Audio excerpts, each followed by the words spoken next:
We will now review pre-flight checks for the FRDS. Verify that the E-dump lever is pulled back as far as possible and is latched into position. You should not be able to push this lever forward without depressing the release button on the handle. Once the aircraft turbine is running, always verify that a minimum of 50 psi is present in the pneumatic E-dump reservoir.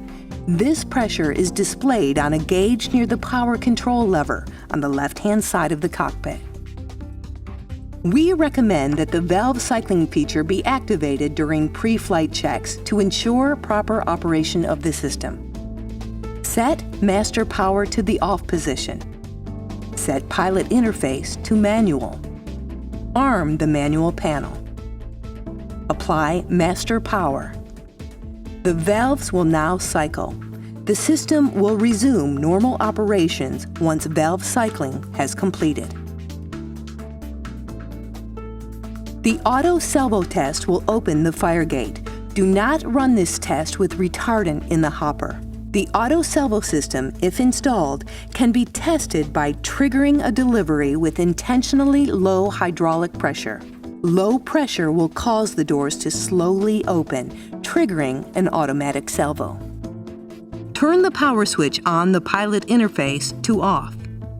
Set the gallons to dump selector to the pilot position. Arm the pilot interface. There should be no pressure in the system. Set the power switch on the pilot interface to auto.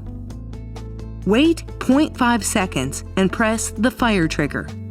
Since there is almost no pressure in the system, the auto system will not be able to open the doors quickly, and the auto salvo monitor will trigger a salvo. The pilot interface will flash on and off, indicating that an auto salvo has been triggered. The door should fully open slowly. After a period, the pump will time out and turn off automatically. The auto salvo switch must be pressed in, then pressed again to clear the flashing displays. The system can now be manually operated.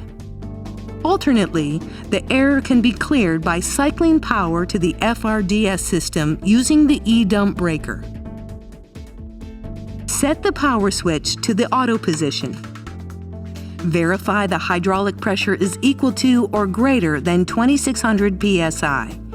If necessary, switch the power switch to the manual setting and press the run pump switch to manually run the pump and build pressure.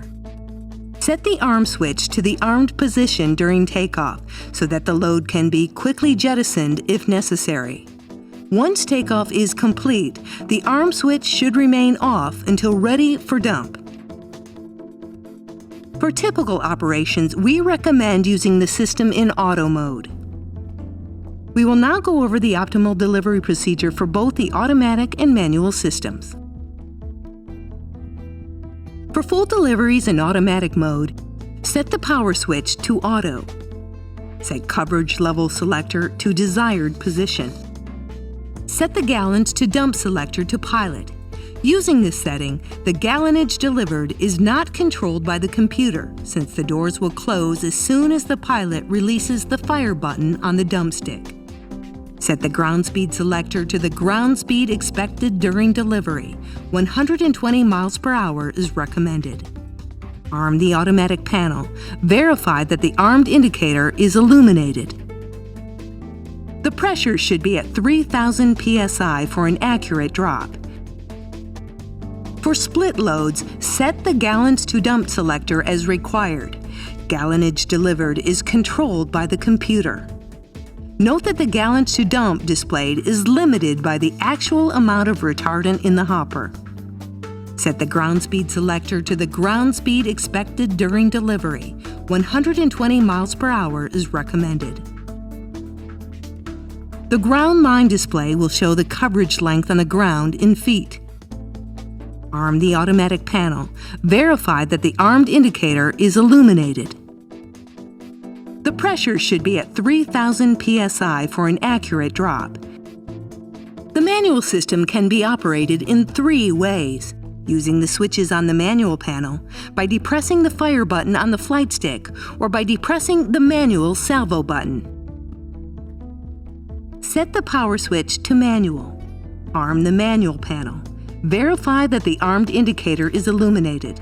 The pressure should be at 3,000 psi for best performance. Open the fire gate by holding the fire button on the flight stick. The doors will open for as long as the fire button is pressed. The doors will close upon release of the fire button. In the event the doors are left open due to error or any other situation, press and hold the closed door switch until the gate open light turns off. The pump will operate normally in manual mode. In the event of an error, press and hold the run pump switch on the manual panel until the desired pressure has been reached. This will manually run the pump and build pressure. Limit pump operation to 1 minute on for every 8 minutes maximum to avoid overheating the pump. The manual salvo button is a quick way to initiate a full delivery. It is meant for situations when the automatic system has failed to open the fire gate. Pilot interface settings do not matter when the button is depressed. Anytime this button is pressed, the pump automatically runs. The pilot interface flashes and the doors are opened using the manual system. Once all hopper contents are jettisoned, press the salvo button again to reset the system operation. Note, if hydraulic pressure is not already present in the system, the doors will open slowly when the salvo button is depressed. It is highly advisable to maintain a minimum of 2,200 psi in the system at all times to assure that the doors can be opened quickly.